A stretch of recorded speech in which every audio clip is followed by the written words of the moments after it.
Good morning, students. Next topic is central problems of an economy. What are the main problems that an economy face? So, introduction is wants are unlimited in an every economy. Humans की जो wants हैं economy में वो unlimited हैं and the availability of resources और जो availability है resources की like land, labor, capital and entrepreneur is limited. Therefore an economy has to face some economic problems.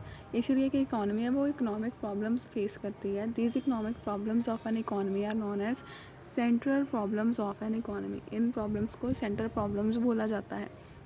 There is a difference of opinion among various scholars. अलग अलग हमारे पास writers हैं या फिर अलग अलग स्कॉलर्स हैं, इकोनॉमिक्स हैं जिन्होंने अपनी राय दी है. तो जैसे कि प्रोफेसर हाम हैं, उन्होंने 7 सेंट्रल प्रॉब्लम्स बताई हैं इकोनॉमी की, और प्रोफेसर स्टिगलर हैं, उन्होंने 4 बताई हैं कि 4 प्रॉब्लम्स होती हैं इकोनॉमी में. Whereas according to professor Samuelson, लेकिन जो प्रोफेसर सैम्यूल्सन है उन्होंने बताया कि number of central problems of an economy is 3. Economy में जितनी प्रॉब्लम्स हैं वो 3 हैं. सेंट्रल प्रॉब्लम, मेन प्रॉब्लम 3 है. तो उनके अकॉर्डिंग जो प्रॉब्लम्स हैं central problems, first is allocation of resources. कैसे हमने अपने रिसोर्सेज को एलोकेट करना है, डिस्ट्रीब्यूट करना है. Second is how to achieve full utilization of resources.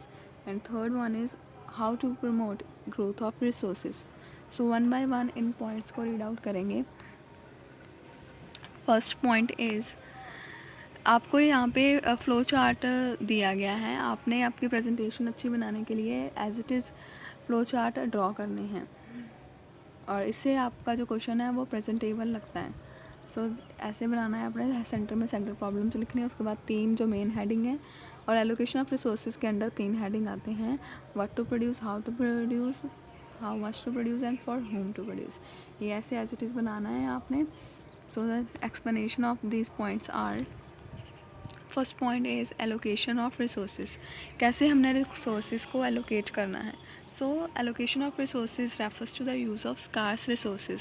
Limited resources को हमने, scarce means limited, limited resources को हमने यूज़ करना है among various among different uses, और उसके अलग अलग यूजेस अकॉर्डिंग उनको डिस्ट्रीब्यूट करना है ताकि हम अनलिमिटेड वांट्स एंड ह्यूमंस के उनको सेटिस्फाई कर पाएँ. This is done to satisfy maximum number of human wants. ये इसलिए किया जाता है ताकि हम जो maximum number of human wants हैं उनको सेटिस्फाई कर पाएँ by increasing the production of goods and services. कैसे हमने सेटिस्फाई करना है, इंक्रीज़ करनी है प्रोडक्शन गुड्स और सर्विसेज की. There are 3 aspects of this problem. इस प्रॉब्लम के 3 एस्पेक्ट्स हैं, 3 हैं हमारे पास view points. These are, first is what to produce and how much to produce. क्या प्रोड्यूस करना है, कौन सी गुड्स बनानी है और कितनी, हाउ मच टू प्रोड्यूस, कितनी क्वांटिटी की बनानी है. The main problem of an economy is to decide what to produce and how much to produce. So it is possible to satisfy human wants. Following points हैं इसके regarding. सबसे पहले हमने ये डिसाइड करना है कि मार्केट में कौन सी गुड्स हैं उनकी सप्लाई शॉर्ट है और किनकी जो सप्लाई है वो अबंडेंस. अबंडेंस मीन्स होता है बहुत ही लार्ज क्वांटिटी में अवेलेबल है मार्केट में. सो हमारा मेन क्वेश्चन इसमें ये है कि सप्लाई हमने वो वाली गुड्स की इंक्रीज़ करनी है जिनकी सप्लाई मतलब शॉर्ट है. This can be done. अब ये कैसे होएगा, बाय डाइवर्टिंग. हमने अपने रिसोर्सेज को यूज़ करना है, प्रोडक्टिव रिसोर्सेज को यूज़ करना है from the production of other goods to the production of such goods. जो जैसे हमारे पास आयरन है, लोहा है, उससे हम कुछ भी बना सकते हैं, जैसे कि नट एंड बोल्ट्स बनते हैं, साइकिल पार्ट्स बनते हैं. तो हमने क्या देखना है कि अगर साइकिल की प्रोडक्शन मार्केट में कम है तो हमने अपने रिसोर्सेज को डाइवर्ट इस तरीके से यूज़ करना है ताकि प्रोडक्शन जो अदर गुड्स की, लोहे से दूसरी गुड्स बनती थी, अब हमने उससे क्या बनाना है, साइकिल पार्ट्स, सच गुड्स बनानी है. This helps in satisfying people's need for such goods. इससे क्या होगा, जो लोगों की मांग है साइकिल्स की वो नीड उनकी सेटिस्फाई हो जाएगी. On the other hand the production of those goods, अब वो वाले गुड्स जिनकी प्रोडक्शन बहुत ही अबंडेंस में है, बहुत ही ज़्यादा क्वांटिटी में अवेलेबल है मार्केट में, उनको हमने डिक्रीज़ करना है. This is done to avoid the problem of excess production. ये इसलिए किया जाता है ताकि हम एक्सेस प्रोडक्शन, ज़्यादा प्रोडक्शन ना करें. सेकेंड इंपॉर्टेंट पॉइंट है कि हमने क्या प्रोड्यूस करना है, कौन सी गुड्स. ये हमने पता कर लिया कि सप्लाई की कौन सी गुड्स करनी है. अब नेचर क्या होगा गुड्स का, ये डिसीजन जैसे कि हमने कंज्यूमर गुड्स बनाने हैं, कंज्यूमर गुड्स में आती हैं टीवी, कार, क्लॉथ, और क्या हमने कैपिटल गुड्स बनाने हैं। कैपिटल गुड्स होती हैं लाइक मशीन्स एक्सेट्रा, वो वाले इन्वेस्टमेंट जिसमें हम पैसा एक बार लगाते हैं लेकिन उनसे हमें प्रॉफिट्स जो है या इनकम है वो ईयर बाय ईयर मिलती है। जैसे मशीन्स हैं, हमने कपड़ा बनाने वाली मशीन लगा ली तो उस मशीन से क्या होगा, हमने इन्वेस्टमेंट एक बार की लेकिन उससे जो इनकम है वो ईयर बाय ईयर हमें होएगी।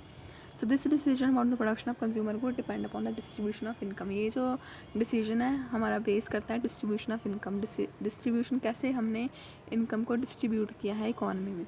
सो ये डिपेंड करता है अवेलेबिलिटी ऑफ कैपिटल, हमारे कैपिटल कितनी इकॉनमी में अवेलेबल है, पैसे कितने अवेलेबल हैं। Stage of economic development of economy, हमारी कंट्री डेवलपिंग है, लेस डेवलप्ड है या डेवलप्ड इकॉनमी है। And the supply of technical experts, और हमारी कंट्री में कितने टेक्निकल एक्सपर्ट्स पर्सन अवेलेबल है। थर्ड पॉइंट है इसमें, after having decided about the nature of goods, अगर हमने नेचर ऑफ गुड्स डिसाइड कर लिया the next decision is what quantity of goods should be, कौन सी जो क्वान्टिटी है उसमें हमने गुड्स को प्रोड्यूस करना है। The goods and services must be produce in as such quantity as to provide maximum satisfaction to the consumer, हमने इतनी क्वान्टिटी प्रोड्यूस करें ताकि हम सेटिस्फेक्शन मैक्सिमम दे पाएँ कंज्यूमर को और मैक्सिमम प्रॉफिट दे पाएँ प्रोड्यूसर को। So this is the first point. Next point है हाउ टू प्रोड्यूस।